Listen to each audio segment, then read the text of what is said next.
بسم اللہ الرحمن الرحیم. ناظرین HNN نیوز کے لائیو اسٹوڈیو میں میں ہوں آپ کا ہوسٹ محبت علی منگریو.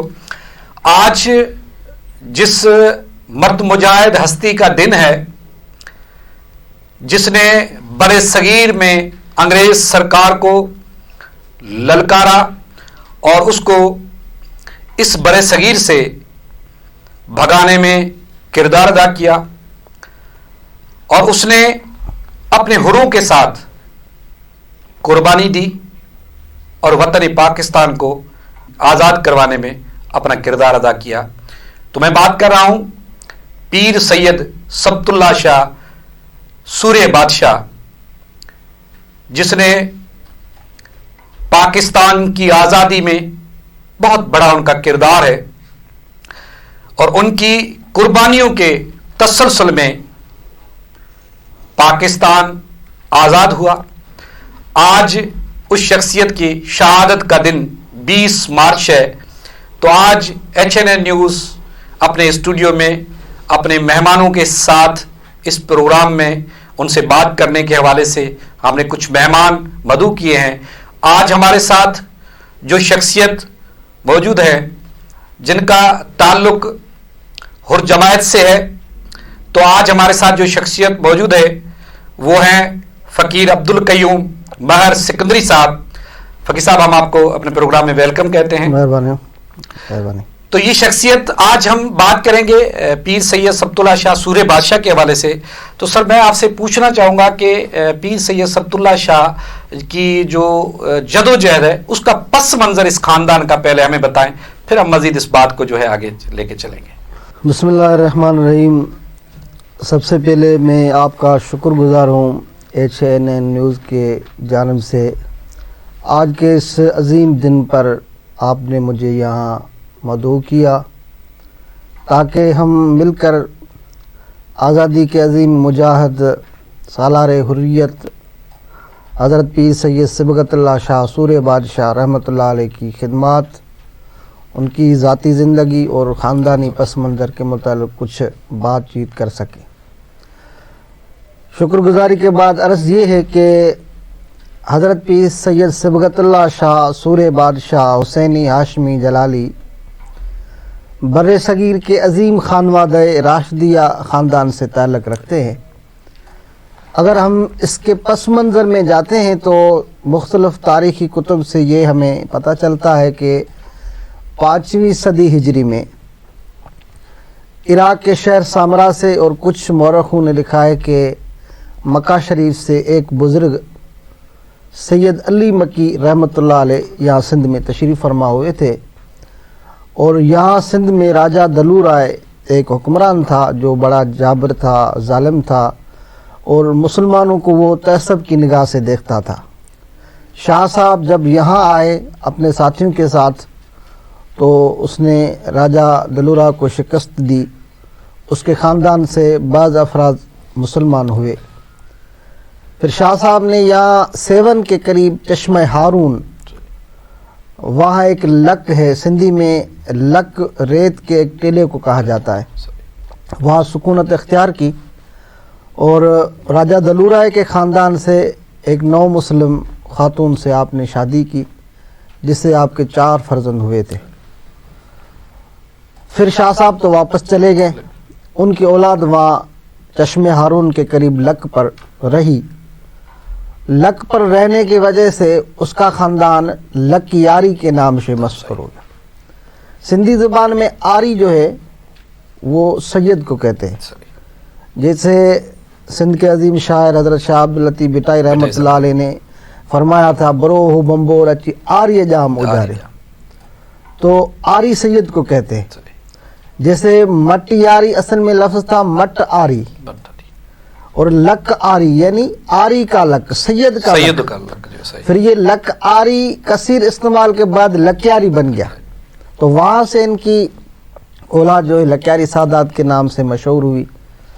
پھر شاہ صدر دین لکیاری رحمۃ اللہ علیہ، جس کو شاہ صدر نیک نظر کہتے ہیں، وہ سید علی مکی رحمۃ اللہ علیہ کا پوتا تھا. بڑا بزرگ تھا جس کی زیارت کے لیے خواجہ معین الدین چشتی اجمیری، سید جلال سرخ پوش بخاری، خواجہ عثمان ہارونی، یہ سارے زیارت کے لیے بھی آئے تھے اور ان کے لیے ان کی صحبت کے لیے بھی آئے تھے۔ ان کے خاندان میں سے آگے چل کر ایک سید تھا، سید کھٹن شاہ رحمۃ اللہ علیہ، کھٹن شاہ۔ وہ 7 سے ہجرت کر کے خیرپور ضلع دے فرید آباد میں ننڈی سائیدی یعنی چھوٹی سائیدی جس کو کہتے ہیں، وہاں آ کے ہجرت کر کے رکا۔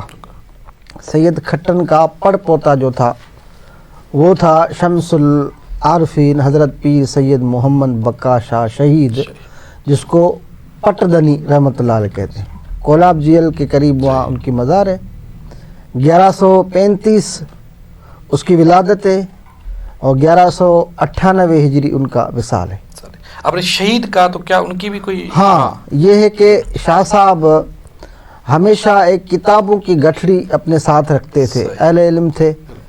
تو ایک بار جب جا رہے تھے تو ان کے کاندھوں پر کچھ ڈاکو چوروں نے گٹھڑی دیکھی، سمجھا کہ اس میں کوئی سونا چاندی یا مال ملکیت ہے، اسی لیے بے خبری میں انہوں نے حضرت سید محمد بقا شاہ پر حملہ کیا۔ حملہ کرنے کے بعد آپ زخمی ہوئے۔ جب چور ادھر آئے اور گٹھڑی کو کھولا تو اس میں کتابیں تھی، پھر بڑے وہ پشیمان ہو گئے۔ تو سید محمد بقا شاہ نے کہا کہ آپ پریشان نہ ہو، اب مجھے میرے اولاد میرے بیٹوں کے پاس لے چلو، میں نے اپنا خون تمہیں معاف کر دیا۔ پھر وہ وہاں لے کے آئے زخمی حالت میں، آپ شہید ہو گئے۔ اپنی اولاد کو بھی نصیحت کی کہ بھئی میں نے ان کو معاف کر دیا چوروں کو، ان کی وجہ سے مجھے شہادت کا رتبہ ملا۔ اب مزے کی بات یہ ہے کہ آپ نے فرمایا تھا کہ میں انشاءاللہ قیامت کے دن اپنے ساتھ ان چوروں کو بھی جنت میں لے کے جاؤں۔ حالانکہ انہوں نے اس کے ساتھ جو کیا ظلم کیا اس کے باوجود تو یہ تو ظاہر بات ہے، وہ پتھر، وہ دیکھو طائف کا وہ میدان تھا جو پتھر مار رہے تھے، نبی پاک دعا دے رہے تھے، اسی خاندان کا تسلسل تھا۔ مزے والی بات یہ ہے کہ اب جس جگہ حضرت سید محمد بقا شاہ شہید مدفون ہے، ان کے قریب ان چوروں کی مزاریں بھی ہیں، ان چوروں کی جنہوں نے شہید کیا تھا، ان کی مزاریں پیر صاحب کے ساتھ وہاں موجود ہیں کولاب جیل میں، جو شیخ طیب کا قبرستان ہے۔ تو سید محمد بقا شاہ شہید رحمۃ اللہ علیہ کو 4 فرزند ہوئے تھے، سید عبدالرسول شاہ، سید محمد سلیم شاہ، سید علی مرتضی شاہ اور سید محمد راشد روزی رحمۃ اللہ علیہ۔ مختلف کتابوں میں یہ ہے کہ حضرت سید محمد بقا شاہ شہید رحمۃ اللہ علیہ مختوم محمد اسماعیل پیرالوی سے نقش بندی سلسلے میں بیعت تھے، منا ان کے مرید تھے، اور مختوم صاحب نے کہا تھا کہ آپ کی امانت جو ہے وہ قادری سلسلے میں۔ اسماعیل شاہ یہ مختوم محمد اسماعیل پیرالوی جنہیں جو ذات کے ہیں، تو آپ نے فرمایا کہ آپ کی امانت جو ہے نا وہ فیض وہ قادری سلسلے میں۔ پھر پنجاب کا جنگ ضلع میں جی کوٹ سدانہ سے ایک سید زادہ تھا، سید عبد القادر آخرین گیلانی رحمۃ اللہ، وہ جب روہڑی میں موئے مبارک نبی کریم علیہ السلام کا زیارت کے لیے آئے تھے، تو وہاں پیر صاحب سید محمد بقا شاہ شہید رحمۃ اللہ علیہ بھی وہاں گئے اور آپ کے مرید ہوئے۔ تو ایک واقعہ آتا ہے کہ پیر سید محمد بقا شاہ شہید رحمۃ اللہ علیہ روحانی طرح حضور نبی کریم علیہ السلام کی کچہری میں حاضر ہوتے تھے۔ ایک بار جب وہ کچہری میں گئے تو بانٹنے والے نے کچھ بانٹا، تقسیم کیا، سب کو مل گیا، لیکن سید محمد بقا شاہ شہید رحمۃ اللہ علیہ اکیلا رہ گیا جس کو کچھ نہیں ملا۔ تو تقسیم کرنے والے نے نبی پاک علیہ السلام کی خدمت میں عرض کیا، رسول اللہ سب کچھ تقسیم ہو گیا، ایک بندہ باقی بچتا ہے۔ تو آپ نے فرمایا اس کو ہم اپنی پگڑی دیں گے، تاج دستار امامہ کہتے ہیں۔ تو یہ اس خاندان میں جو پیر پگاڑا بنے ہیں، اس پیر پگاڑا کی وجہ تسمی اور بنیاد یہ روحانی کچہری میں نبی پاک علیہ السلام کی طرف سے پگڑی کا ملنا، اور پگڑی کے بعد پگاڑا جو ہے، ہاں پگاڑوں کی معنی ہے پگڑی والا۔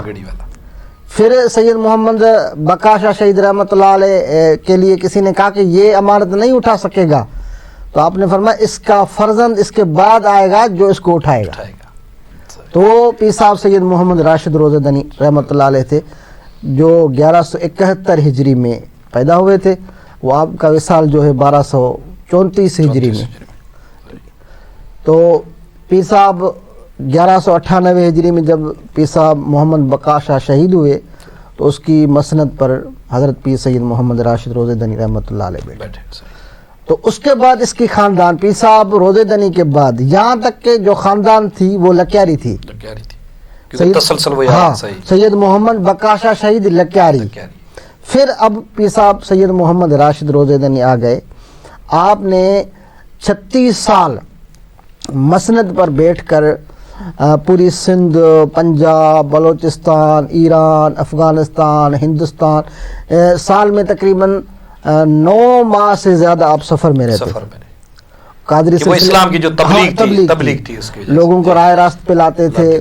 قادری طریقے کے فروغ کے لیے آپ کی جو قافلہ گزرتا تھا اس کا نعرہ تھا نعرہ تحلیل، یعنی لا الہ الا اللہ. یہ ضرب ہوتی تھی کی جو میننگ تھی وہ یہی تھی. ایک بندہ کہتا تھا نعرہ تحلیل تو ساری جماعت وہ لا الہ الا اللہ کا ورد کرتی تھی. یہ سفر میں معمول ہوتا تھا. تو پیر صاحب 1234 ہجری میں حضرت پیر سید محمد راشد روزہ دنی کا وصال ہوا تھا. آپ بڑے بزرگ تھے جسے امام العارفین کہا جاتا ہے. اپنے زمانے کا وہ مجدد تھا. ایک طرف آپ نے مختلف علماء سے تعلیم حاصل کی تھی. آپ کے سندھ کے جو مایہ ناز عالم مخدوم محمد ہاشم ٹھٹوی رحمۃ اللہ علیہ، آپ کے دادا استاد تھے. کوٹلی کبیر میں، شکارپور میں، بقاپور میں، خیر محمد آریجہ میں یہ پیر صاحب نے تعلیم حاصل کی تھی. اور پیر صاحب نے ایک ایسی کتاب لکھی جمع الجوامع، جو فارسی لغت کی ایک کتاب ہے. میں موضوع کو طویل نہیں کرتا. تو جب پیر صاحب روزے دنی رضی اللہ تعالیٰ عنہ کا وصال ہوا، اس کے بعد آپ کے 18 فرزند تھے. 4 آپ کی حیات میں وفات کا پا گئے اور 14 حیات تھے. جب حضرت پیر روزے دنی کا وصال ہوا تو خاندان میں سے سب سے جو بڑا تھا وہ سید صبغت اللہ شاہ اول تھا، جس کو ہم تجردنی کہتے ہیں. تو اس کو پگڑی ملی تو وہ پیر پگاڑو بن گئے. دوسرا سید محمد یاسین شاہ کو جھنڈا ملا، جس کو جھنڈے والا کہتے ہیں، صاحب العلم. یہاں میں یہ دونوں الگ چیزیں ہیں. یہ الگ ایک کو پگڑی مل گئی تو پگاڑا بن گئے، دوسرے کو جھنڈا ملا تو جھنڈے والے. اور یہ جھنڈے والے پیر کے نام سے بڑے ہاں یہ مشہور ہے، یا سعید آباد ہے یا مختلف جگہوں پر درگاہ. تو سید صبغت اللہ شاہ اول اس سلسلے کے پہلے پگارا ہے. اب میں سید سوریہ بادشاہ کی طرف جلدی آتا ہوں. اس کے بعد دوسرے نمبر پر جو پیر پگاڑو بنے پیر سید علی گور شاہ اول بگلہ دنی تھے. تیسرے نمبر پر پیر سید حزب اللہ شاہ تخت دنی. چوتھے نمبر پر حضرت پیر سید علی گور شاہ ثانی مافے دنی. 5ویں نمبر پر حضرت پیر سید شاہ مردان شاہ اول کوٹ دنی رحمۃ اللہ علیہ، جو 5ویں پگارا تھے. اب پیر سید شاہ مردان شاہ کے 3 فرزند تھے. سب سے بڑا سید حسین علی شاہ تھا. اس کے بعد سید امام انقلاب پیر سید صبغت اللہ شاہ سوریہ بادشاہ رحمۃ اللہ علیہ، جس کا ذکر خیر ہم کرنے بیٹھے ہیں. تو سید حسین علی شاہ وصال فرما گئے اپنے والد کی حیاتی میں. حضرت پیر سید سوریہ بادشاہ رحمۃ اللہ علیہ کیا تاریخ پیدا تھی؟ 6 مارچ 1909 تھی. 1909 میں 6 مارچ کے دن آپ پیدا ہوئے تھے. پھر 1921 میں جب ان کے والد گرامی پیر سید شاہ مردان شاہ اول کوٹ دنی رحمۃ اللہ علیہ کا وصال ہو گیا تو 12 سال حضرت سوریہ بادشاہ کی عمر تھی. چھوٹی سی عمر تھی. لیکن اس چھوٹی کی عمر میں آپ نے اپنے والد گرامی سے، استادوں سے بہت کچھ سیکھا. جیسے 12 سال کی عمر میں تخت پہ بھی ہاں یہ اس درگاہ کا یہ اصول ہے کہ یہاں جب پیر پگاڑا کا وصال ہوتا ہے تو بنا کسی دیر کے، یعنی سوئم پر یا دوسری جگہوں پر ہے کہ 40 پر یہ دستار بندی کی جاتی ہے، یہاں یہ نہیں ہے. یا ایک پیر پگاڑے کا وصال ہوتا ہے تو دوسرے پیر پگاڑا کا انتخاب کر کے پھر اس کی نگرانی میں اگلے پیر پگاڑے کو تدفین وغیرہ کرتے ہیں. یہ وہ اصول ہے جو نبی کریم علیہ السلام کے دور سے ہوا تھا. آپ علیہ السلام نے جب اس دنیا سے پردہ فرمایا تو پہلے حضرت ابو بکر کو خلیفہ چنا گیا، پھر اس کی نگرانی میں یہ کام ہوا. تو جیسے ہی حضرت کوٹ دنی کا وصال ہوا، حضرت پیر سائیں سور شہید رحمۃ اللہ علیہ وہاں مسند پر سجادہ نشین ہوئے اور چھٹے پیر پگارہ کے طور پر. تو سید صبغت اللہ شاہ ثانی جس کو کہتے ہیں، کیونکہ یہ نام دوسری بار آیا ہے. پہلے پیر پگارو جو تھے جس نے سکھوں کے خلاف جہاد کیا تھا، تیاری کی تھی، وہ سید صبغت اللہ شاہ. تو یہ حر تحریک جو ہے اس کا تسلسل جو ہے وہ کہاں سے پھر ہے؟ اگر ہم دیکھیں تو اس خاندان میں حضرت پیر سائیں روزے دنی رضی اللہ تعالیٰ عنہ نے اس کی ایسی تربیت کی کہ یہ جماعت صرف پیری مریدی تک محدود نہ رہے، لیکن یہ سیاسی طور، سماجی طور، مذہبی طور، علمی ادبی طور یا عسکری جہاد کے انقلاب، انقلاب کے جب بھی اس کو پکارا جائے جس میدان میں یہ اٹھ کھڑے ہیں. تو پیر سائیں روزے دنی کے دور میں بھی ہمیں کچھ ملتے ہیں اثرات کہ آپ نے جو رول ادا کیا تھا. اس کے بعد سید صبغت اللہ شاہ اول کے دور میں سکھوں کے خلاف تھا. پھر جب پیر سائیں علی گور شاہ اول کا وصال ہوا تھا 1843، اس کے بعد جب یہاں انگریز آئے تو پیر صاحب حزب اللہ شاہ کے دور میں اس تحریک کی ابتدا ہوئی. حر تحریک کی ابتدا ہوئی اول جس کو حر تحریک کہتے ہیں نا. تو یہ اسی وقت کچھ حر تھے جو مکھی جو ہے یا جنگلات، مکھی کے جنگلات، فارسٹ وغیرہ، جو بچو بادشاہ وغیرہ تھے، انہوں نے گوریلا کارروائی شروع کی.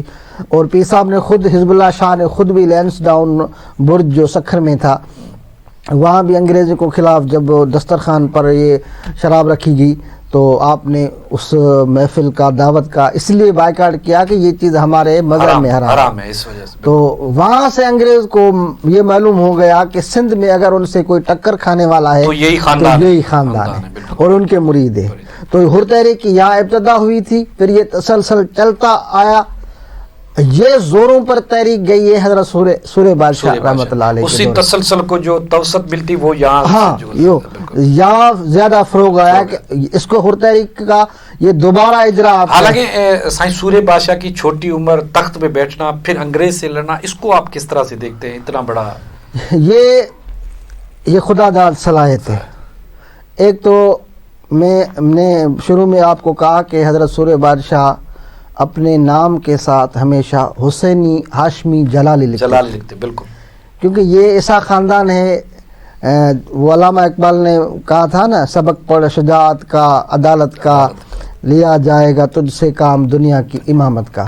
تو یہ ظاہری بات ہے، حضور نبی کریم علیہ الصلوۃ والسلام کی اولاد میں سے یہ حسینی خانوادہ تھا اور ان کے خون میں وہ حریت تھی، رگوں میں خون تھا. جو آخری الفاظ آپ کے تھے جب لوگوں نے کہا کہ آپ معافی نامے پر دستخط کریں تو آپ نے فرمایا تھا کہ حسینی، اگر میں معافی ناموں پر دستخط کروں تو مجھے اپنے حسینی ہونے میں شک. تو پیر صاحب کے خون میں یہ چیز شامل تھی. صحیح، بالکل. تو آپ نے جیسے ہی آپ 12 سال کی عمر میں مسند نشین ہوئے تو انگریزوں نے سمجھا کہ پہلے پیر پگاڑو بڑے عمر کے تھے یا وہ ان کو ہم نہیں جھکا سکے، یہ بچہ ہے چھوٹا. تو انگریزوں نے بھرپور کوشش کی، لیکن 12 سال کی عمر میں ایک بار حضرت پیر سائیں سورہ بادشاہ اپنے بنگلے میں گئے. انگریزوں کی طرف سے حضرت پیر سائیں علی گور شاہ معافی دنی کو ایک آفرین نامہ ملا تھا. آپ نے جا کر وہ آفرین نامہ دیوار سے ہٹا کر آپ نے پھینک دیا اور کہا کہ ہمارے بڑے کتنے سادہ تھے کہ اللہ تعالیٰ نے ان کو عزت دی تھی، پھر بھی یہ آفرین نامہ ان کا لگایا ہوا. تو انگریز فیل مست تھا، اس نے اس چیز کو فیل کیا. ہاں، فیل کیا کہ یہ 12 سال کا بچہ ابھی سے یہ کر رہا ہے، آگے چل کر کیا کرے گا. تو پیر صاحب نے پہلے ہی دن سے انگریز کو یہ پیغام مل گیا تھا، کیونکہ وہاں ان کے مخبر بھی موجود تھے. خود پیر صاحب کے جو نوکر تھے یا جو راشدی دیگر تھے، ان کے ذریعے انگریزوں کو پتہ چل گیا کہ یہ پیر جو چھوٹا تو ہے لیکن اللہ تعالیٰ یہ قابو میں نہیں آنے والا. یہ تو اسی وجہ سے، اور پیر صاحب کو تو یہ ورثے میں چیز ملی تھی کہ انگریز ہماری دھرتی پر قابض ہے، وہ 7 سمندر پار آئے ہوئے، یہ نصارہ ہے، مسلمانوں کے دشمن ہے. تو پہلے ہی دن سے جیسے ہی آپ گدی نشین ہوئے، سجادہ نشین ہوئے، انگریزوں کے خلاف آپ نے بغاوت کا اعلان کیا. تو کیسے انہوں نے اسٹارٹ کی؟ جب یہ بغاوت اسٹارٹ کی تو اس تحریک کا جو پہلا دن ہے یا تحریک کا جو سلسلہ اسٹارٹ ہوا وہ کس طرح سے انہوں نے کیا وہاں پہ؟ ہاں یہ جو میں نے آفری نامے کی بات کی، تو آفری نامے کی بات کو جب انگریزوں کو پتہ چلی، پہلے تو انہوں نے کیا کیا کہ پیر صاحب کو خلیفہ احمد کی معرفت پیر صاحب کو کہا بجا کہ آپ کو ہم لقب بھی دیتے ہیں اور ہتھیار بھی دیتے ہیں، یہ آپ قبول کریں۔ تو اس وقت سندھ کے وہ وڈیرے، وہ نواب جو انگریزی دربار میں، فرنگیوں کے دربار میں کرسی کے لیے بڑی سفارشیں کرتے تھے کہ ہمیں کرسی ملے، کرسی ملے، ہاں اعزاز ملے۔ جب خان بہادر کی اور سر یہ القاب کی بانٹ ہو رہی تھی، تو اسی وقت میں ایک چھوٹا سید زادہ، اس کے پاس جب خود انگریز نے یہ پیغام بھیجا تو آپ نے بڑی جرت سے یہ کہہ کر بھیجا کہ لقب میرے لیے پیر پگاڑو ہی کافی ہے اور ہتھیار میرے پاس بہت اپنے ہیں، آپ کے ہتھیاروں کی ضرورت نہیں ہے۔ تو یہ انگریز کو جواب دینا اسی بات کی گمازی کرتا تھا کہ یہ پیر پگاڑا چل کے انگریزوں کے لیے بڑا نقصان کرے گا۔ تو پیر صاحب نے اسی طرح سے آفری نامہ توڑ کر القاب کو واپس کر کے آپ نے بغاوت شروع کر دی، اور پھر پیر صاحب کو ہراساں کرنے کے لیے، دبانے کے لیے ایک من گڑت کیس بنایا گیا، مقدمہ، جس جو بچے کا ایک واقعہ تھا۔ یہ پہلا کیس کون سے سن میں یاد ہے؟ یہ تقریباً 1929 کا ہے، 29 کا ہے۔ پھر اس میں مقدمے میں پیر صاحب کو گرفتار کیا گیا تھا پہلی بار، اور قائد اعظم محمد علی جناح رحمۃ اللہ علیہ پیر صاحب کے وکیل تھے۔ اسی وقت وہ بڑی فیس لے کر انڈیا سے یا وکالت کے لیے آتے تھے۔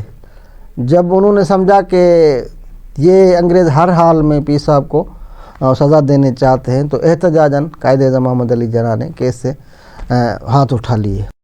تو پھر وہ کیس کس نے لڑا؟ ایک ہندو وکیل تھا۔ پھر پیر صاحب تو ایک اسی میں پیر صاحب رہا ہو گئے تھے۔ رہا ہونے کے بعد پیر صاحب نے پھر اپنی سرگرمیاں جب شروع کی، تو دوسری بار حضرت پیر صاحب سورہ بادشاہ پر دوسری بار کیس چلا، تو 8 سال کی سزا آپ کو دی گئی۔ یہ مختلف کیس تھے اور سول نافرمانی کے کیس بھی تھے۔ پھر آپ نے جب انہوں نے کہا کہ آپ کراچی سے باہر نہیں نکلیں گے، نظر بند جیسے، تو پیر صاحب نے جب سول نافرمانی کی تو 8 سال پیر صاحب کو قید کیا گیا۔ پھر یہ کون سی جیلوں میں پھر اس دوران جو ہاں یہ سندھ میں نہیں رکھا، کہ سندھ میں اگر رکھیں گے تو پیر صاحب کی افراتفری ہوگی، یہاں کے لوگوں کو، صحیح بات ہے۔ تو جب پیر صاحب گرفتار کیا گیا تو یہاں ہرو نے بھی اپنی کارروائیوں میں تیزی لائی، اور مکھی ہے، اڈیرو لال، یہ لاہور میل والا واقعہ ہے، دوسرے واقعات جو ہے وہ سن آگے پیچھے ہے۔ لیکن اس میں ایک اور واقعہ بھی اس میں ایڈ کریں کہ جب گڑھم بنگلوں پہ پہلے غازی بھرتی کر رہے تھے تو وہ شاید شروعات تھی ان کی نا، اس حوالے سے کوئی؟ ہاں یہ جو آپ نے بل پوچھا تھا تو آپ کو سندھ کے باہر مدنہ پور، رتنا گیری، بنگال، یہاں جیلوں میں رکھا گیا۔ پھر وہاں سے آپ 1936 میں واپس وہاں لوٹے، واپس آئے، تو یہاں روڑی پر آپ کا بڑا استقبال اور اس طرح کیا، بہت بڑا استقبال ہوا۔ اس کے بعد آپ نے گڑھم بنگلو کو اپنا قیام بنایا اور یہ تحریک کا پھر مرکز بنا کہ وہیں سے پھر تحریک جو ہے وہ ابھری اور وہ ساری چیزیں ہوتی ہیں۔ جیل سے پہلے پیر صاحب حج پر گئے، حج پر جانے کے بعد پھر پیر صاحب نے بڑا سفر کیا تھا 1937 میں، 1937 میں، جو تقریباً 6 ماہ کا شاید یا بڑا سفر تھا، جو سندھ، بلوچستان، انڈیا تک ساری جماعت یہ سفر تھا۔ پھر آپ نے آ کر گڑھم بنگلوں پر غازیوں کی برتی۔ جی فقیر عبدالقیوم صاحب، آپ سے بات سلسلہ جو ہے وہ یہیں سے ہم اسٹارٹ کریں گے۔ لیتے ہیں ایک چھوٹا سا بریک۔ ناظرین کہیں مت جائیے، دیکھتے رہیے HNN نیوز۔ لیتے ہیں ایک چھوٹا سا بریک، بریک کے بعد واپس آتے ہیں۔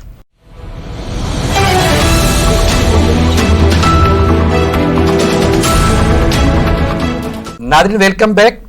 قیوم صاحب، سلسلہ سورہ بادشاہ کے حوالے سے بات چل رہی تھی کہ گڑھم بنگلوں پہ جو ہے وہ پہلا وہاں پہ اجتماع ہوا اور وہاں پہ غازی بھرتی کرنے کا جو طریقے تھا، اس پہ بات کر رہے تھے، تو بتائیں اس پہ۔ جی، تو میں نے عرض کی کہ حضرت سورہ بادشاہ رحمۃ اللہ علیہ نے جب سفر کے بعد، حج کے بعد اور جماعت کی طرف سفر کے بعد گڑنگ بنگلو کو مرکز بنایا اور آپ نے غازی بھرتی کرنا شروع کیے. گڑنگ بنگلو سانگڑ میں، سانگڑ کے قریب ہے، 3 میل سانگڑ سے جنوب کی طرف ہے، 3 میل. تو پیر صاحب سورہ بادشاہ رحمۃ اللہ علیہ کی آپ دیکھو نا، وہ عظیم شخصیت تھے کہ ایک سپہ سالار بھی تھے، اور آپ نے اسی وقت ایک سوشل بائیکاٹ کیا تھا. اپنے مریدوں کو حکم دیا تھا کہ کوئی بھی باہر کا ولایت کا کپڑا نہ پہنے، صحیح، اپنا دیسی کپڑا، تاکہ یہاں کے لوگوں کو جو ہے وہ سپورٹ ہو سکے. جی جی. تحریک کے لیے یہ بھی بات ضروری ہے کہ وہ جو مجاہد ہو، وہ جو غازی ہو، وہ ہر قسم کے نشہ وغیرہ ان سے پرہیز. تو پیر صاحب نے یہ سختی سے نہ صرف منع کیا بلکہ خود ان کی نگرانی کرتے تھے کہ کوئی نشہ آور اشیاء استعمال کرتا ہے یہ نہیں. اس کے ساتھ آپ نے عورتوں کے لیے یہ حکم فرمایا، خواتین کے لیے، کہ ہمارے ہاں سندھ میں آج کل ہندو عورتیں، خواتین جو ہیں وہ سفید چوڑی ہے جس کو آج کی چوڑی کہتے ہیں، وہ پورے بازو پر آتا ہے. تو پیر صاحب نے عورتوں میں یہ چیز ختم کروائی اور حکم دیا کہ غازی وغیرہ جو بھی ہیں وہ سیاہ کپڑا، کالا کپڑا جو وہ بھی نہ پہنے، اور نماز روزہ ان سب کی پابندی ہو. تو پیر صاحب نے یہاں غازی بھرتی کرنا شروع کیے. جب یہ پیر صاحب نے شروع کیا غازی کے بھرتی کا عمل، تو یہ بات انگریزوں کو بہت بری لگی کہ یہ پیر صاحب جیل سے 2 بار آ کے پھر بھی جھکنے کے بجائے یہ تسلسل جاری رکھے ہوئے ہیں. اور حروم میں بھی یہ جانثاری کا جذبہ تھا، کیونکہ ان کی اسی طرح تربیت ہوئی تھی. تو کچھ ایسے بھی تھے جو ٹانگوں سے معذور تھے.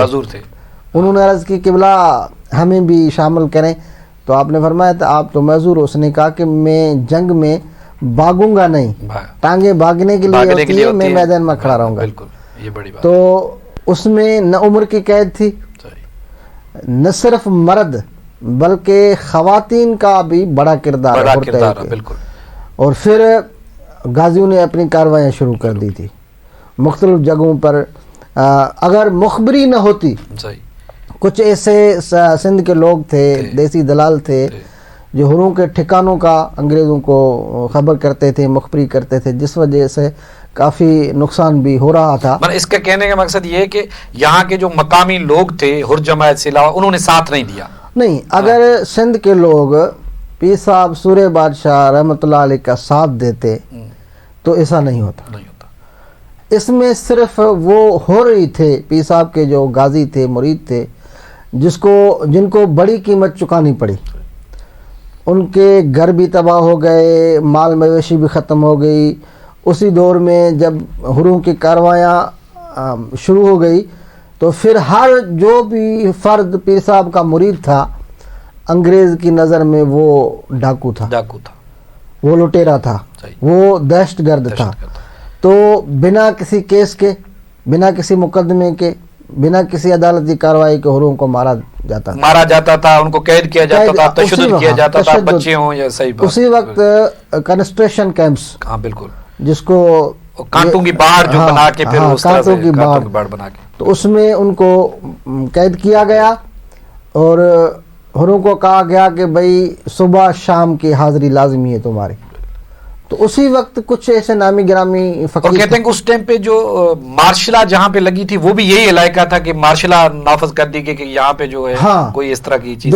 جو میں عرض کر رہا تھا کنسٹریشن کیمپس حیدرآباد میں، میر پرخاس میں، جول میں، اور جروار ماتھیلو، دادو کے جوئی کیمپ، جوئی کے گھوٹکی ڈیرکی کی سائڈ پہ بھی، اس سائڈ پہ بھی ہوں گے. یہ کنسٹریشن کیمپ تھی.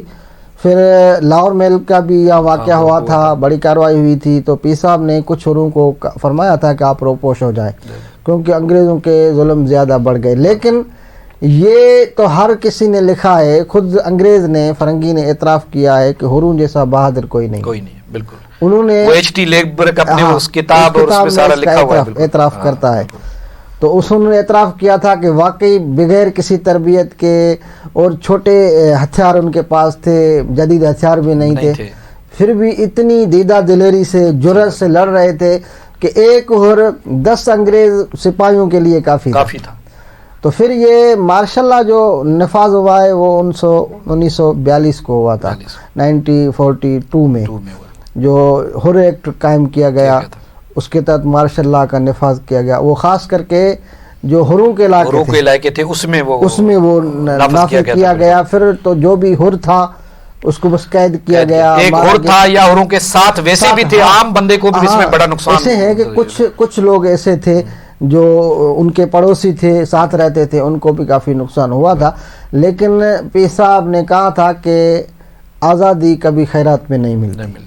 آزادی کے لیے تو یہ سب کچھ کرنا پڑتا ہے, ظاہری بات نقصان ہوتا ہے. اس میں وطن یا کفن کا جو نعرہ تھا وہ بھی اسی کا یہ تسلسل ہے کہ آزادی یا موت, وطن یا کفن, یعنی یا ہم وطن حاصل کریں گے یا ہم شہادت حاصل کریں گے. اور پیر صاحب سورہ بادشاہ رحمۃ اللہ علیہ خود نے فرمایا تھا کہ شہادت ہمارا تاج ہے, آگے بڑھ کے اس کو گلے لگانا جو ہے ہمارے لیے عبادت ہے. تو اس تحریک کو, اتنی بڑی تحریک جس نے پاکستان کی آزادی میں بہت بڑا ایک کردار ادا کیا, اگر دیکھا جائے تو مسلح جدوجہد صرف ایک یہی تھی کہ جس نے انگریز کو بھاگنے پہ مجبور کیا ہے. لیکن تاریخ میں اس طرح سے اس تحریک کو پیش نہیں کیا گیا, اس کی کیا وجہ ہے؟ محبت صاحب واقعی آپ نے صحیح کہا کہ یہ بر صغیر کی 1 صدی کی تحریک تھی, پورا 100 سال کی. اصل میں بات یہ ہے کہ تاریخ ہمیشہ درباری رہی ہے, تاریخ کبھی بھی غیر درباری نہیں رہی ہے. اس وقت انگریز تھا یا اس کی حکمرانی تھی, انہوں نے جو تاریخ لکھی یا لکھوائی وہ اپنی مرضی سے لکھائی, جس میں ہروں کو ٹیررسٹ کہا گیا, ڈاکو کہا گیا, باغی کہا گیا. تو اصل میں یہ جو تاریخ لکھی جا رہی تھی انگریز کے دور میں, وہ انگریز کی خواہش اور مرضی کے مطابق. پھر جب پاکستان آزاد ہو گیا 1947 کو, 4 سال بعد ہربی کنسنٹریشن کیمپس میں, بار کیمپ میں تھے. اس کے بعد بھی سندھ کے یہ ہے ضرور سندھ کے لکھاریوں پر, تاریخ نویسوں پر اور ادیبوں پر کہ انہوں نے ویسے تو عام سندھیوں نے پیر صاحب سورہ بادشاہ کا ایسے ساتھ نہیں دیا, تو سندھ کے ادیبوں نے, تاریخ دانوں نے بھی حضرت پیر صاحب سورہ بادشاہ کی تحریک کو اس طرح اجاگر نہیں کیا. تو پھر ایک ایسا بھی وقت آیا کہ ایچ ٹی لیمبرگ, انہوں نے کتاب لکھی تھی دی ٹیررسٹ, جو پاکستان بننے کے بعد. لیکن ہمیں دکھ ہوتا ہے کہ سندھ کے یہ بڑے بڑے ادیب ہیں, بڑے دانشور ہیں, جنہوں نے عام لوگ جو ہیں وہ بھی سندھ کے کردار ہیں, ان کے لیے تو انہوں نے بڑے بڑے کتابیں لکھی. لیکن سورہ بادشاہ رحمۃ اللہ علیہ کی جو 1 صدی کی پوری ہر تحریک تھی اس پر کوئی نہیں. وہ آفرین ہو محمد عثمان ڈبلائی جس نے ناول لکھا. وہ شیخ ایاز نے کہا تھا نا کہ سندھڑی تنجو نام ورتو جن کاری ہرتے پیر پیو, تو انگریز تو چلے گئے. جیسے ایک مکالمہ ہے سورہ بادشاہ کا سانگڑ ناول میں, تو آپ نے جیم سید کو کہا تھا ایک تو آپ کو انگریز وطن نہیں دیں گے, اگر دیں گے پھر بھی ان کے غلام رہیں گے. تو انگریز تو چلے گئے لیکن ان کی باقیات یہاں تھی. آپ تو کہہ رہے ہیں لیکن آپ دیکھیں نا, ہر ایکٹ جو منظور ہوا تھا سندھ اسمبلی میں, وہ کون سے ممبر تھے؟ آج بھی ان کی باقیات تو باقی ہے نہ اسی وقت عام سندھیوں نے پیر صاحب سورہ بادشاہ کا ساتھ دیا, نہ ان کے بعد ادیبوں نے کبھی لکھا. ڈاکٹر بلوچ نے کچھ مضامین لکھے تھے, اور ایسا ماحول تھا کہ انگریز وہ جو تصور یہاں چھوڑ گئے تھے تو جو تسلط تھا وہ باقی رہا. اسی وجہ سے اس تحریک کو اجاگر نہیں کیا گیا. لیکن ابھی 20-25 سالوں سے الحمدللہ اس میں بہتری آئی ہے.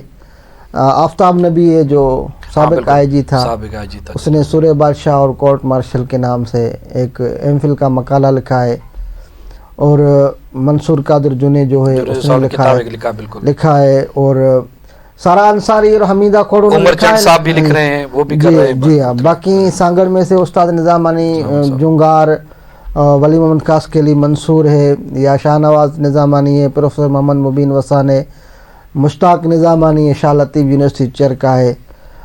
کچھ حیدرآباد کے یہاں سندھی کا والے نور احمد صاحب، انہوں نے بھی ایک کتاب چھپوائی ہے. مانا آٹے میں نمک کے برابر جو ہے وہ کام اس پہ ہوا. جتنی تحریک تھی اور اس کے ہر پہلو پہ لکھنے کی ضرورت تھی، اتنا تو کام نہیں ہوا. لیکن وہ کہتے ہیں کہ کچھ نہ ہونے سے کچھ ہونا بہتر ہے. تو الحمدللہ اب شعور آ گیا ہے، پروگرام بھی ہوتے رہتے ہیں، کتاب انشاءاللہ کام.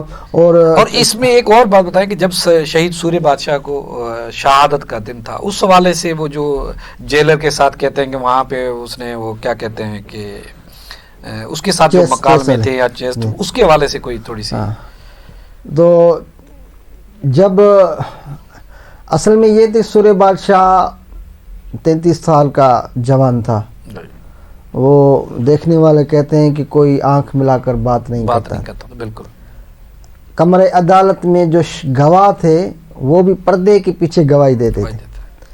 جب انگریزوں نے سمجھا کہ ہماری نہیں چلے گی، یہ پیر صاحب نہیں مانے گا، بغیر کسی گواہ کے، بغیر کسی پروف کے، بغیر کسی ثبوت کے پیر صاحب کو بس پھانسی دینے کا جب انہوں نے فیصلہ کیا، تو جو یہ حکم سنانے کے لیے کہ آپ کو پھانسی آنی ہے، وہ جب آیا پیر صاحب کے پاس، تو پیر صاحب تو اپنے جگہ پر آرام سے بیٹھے تھے. وہ جیسے ہی اندر کمرے میں داخل ہوا یہ سنانے کے لیے، تو اس کی ٹانگیں لڑکھڑائے، وہ کانپ رہا تھا. تو پیر صاحب سوریہ بادشاہ نے فرمایا کہ میں سمجھ گیا ہوں کہ تم کیوں آئے ہو، ٹانگیں تمہاری کیوں کانپ رہی ہو. اور وہ انگریزی کے الفاظ ہے، آپ نے فرمائے تھے کہ آئی ول ڈائی لائک اے پیر پگاڑا، یعنی میں اپنے موت سے بڑے وقار سے ملوں گا اور پیر پگاڑا کی طرح جان دوں گا. تو پیر صاحب نے اسی وقت بھی، جب کسی کو پتہ چل جائے کہ آپ کی موت سامنے ہے تو کتنا بھی طاقتور بندہ ہو کمزور ہو جاتا ہے، ٹوٹ جاتا ہے. لیکن پیر صاحب نے کہا نہیں، کہا کہ آزادی خیرات میں نہیں ملتی. اور شہادت کو آپ نے ورثہ سمجھا تھا. بڑی جرت سے، بڑی بہادری سے آپ نے اس دھرتی کے لیے، اسلام کے لیے اپنی جان دے دی. تو پیر صاحب سوریہ بادشاہ کا تذکرہ ہمیشہ باقی رہے گا. یہ پاکستان بھی ان کی مرہون منت ہے. تو آپ نے بات کی کہ سوریہ بادشاہ کی جب شہادت کا دن تھا تو آپ کا جو حوصلہ تھا وہ بلند تھا، اور جو لفظ انہوں نے کہے تھے کہ ہمارا جو حسینی قافلہ ہے وہ شہادت کو ہم جو ہے آگے بڑھ کر جو ہے وصولی کو گلے لگاتے ہیں، بڑی اچھی بات ہے. تو اس میں چنڈ صاحب نے بہت اچھا ایک کام بھی کیا ہوا ہے، مختلف لائبریریوں سے انہوں نے چیزیں ڈھونڈی، پھر اس کا ترجمہ کیا ہے. اس کو آپ کس طرح سے دیکھتے ہیں؟ آپ کی مہربانی، یہ یاد دلائی. میں نے نام جو گنوائے تھے وہ بعض تھے، سارے نام نہیں تھے. پروفیسر محمد عمر چنڈ صاحب نیوزی لینڈ سے جو انہوں نے رہتے ہیں. ڈاکٹر نبی بخش خان بلوچ جو اس درگاہ کے مرید بھی تھے اور انہوں نے اچھا کام کیا تھا. ان کے کہنے پر چنڈ صاحب نے وہاں انڈیا آفس سے ڈاکیومنٹ جو تھے وہ لائے، اور کافی پرانی چیزیں. چنڈ صاحب نے 2 کتابیں بھی لکھی ہے جو انگریزی میں چھپ گئی ہے. ابھی ان کا کام جاری ہے. میں سمجھتا ہوں خادم سمرو کا بھی کام ہے انگریزی میں. اور دوسرے سب سے بڑھ کر جو کام تحقیق کے انداز میں ہوا ہے وہ پروفیسر محمد عمر چنڈ کا ہے. ان کی مہربانی. وہ سانگڑ ضلع کا ہے اور پیر صاحب کا مرید تو نہیں ہے، لیکن وہ سپاہی ضرور ہے. اس کی محبت جو ہے وہ اس خاندان کے ساتھ. تو اگر اسی طرح سارے سندھ کے دانشور ادیب سوریہ بادشاہ رحمۃ اللہ علیہ کی زندگی اور ان کی خدمات کو اجاگر کریں تو میں سمجھتا ہوں کہ ہمارے اوپر یہ سوریہ بادشاہ کا حق بھی ہے اور قرض ہے. یہ قرض باقی ہے جو ہم کو یہ 7 نسلیں چکائے پھر بھی نہیں یہ قرض پورا ہو سکتا. تو حضرت سوریہ بادشاہ رحمۃ اللہ علیہ کے حوالے سے ماشاءاللہ آج جو گفتگو ہوئی تھی یہ میری کچھ ناقص رائے تھی یا ناقص علم تھا. اللہ تبارک و تعالیٰ نے اس حسینی چشم و چراغ کو بہت بڑا مرتبہ دیا تھا. آپ نے شہادت کو گلے لگایا اور ہمارے لیے یہ وطن آزاد کر. اللہ تعالیٰ کی ان پر کروڑہ رحمت ہے. ناظرین، یہ تھے فقیر